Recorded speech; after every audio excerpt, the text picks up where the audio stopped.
این کپسول رو میخوایم بتره کنیم. اول پر آبش میکنیم. پر که شد تبدیلش رو میبندیم روش. بعد قشنگ سفتش میکنیم.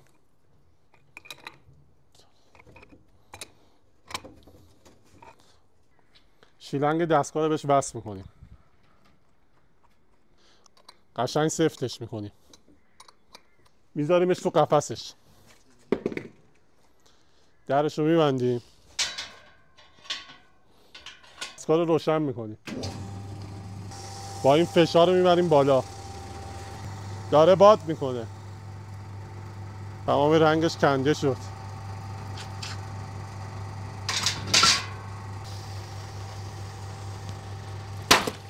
ترکید. این وقتی تحت فشار آب بترکه اینجوری میشه، ولی اگه گاز توش باشه انفجاره. دستگاه های تست اینا رو ما میسازیم.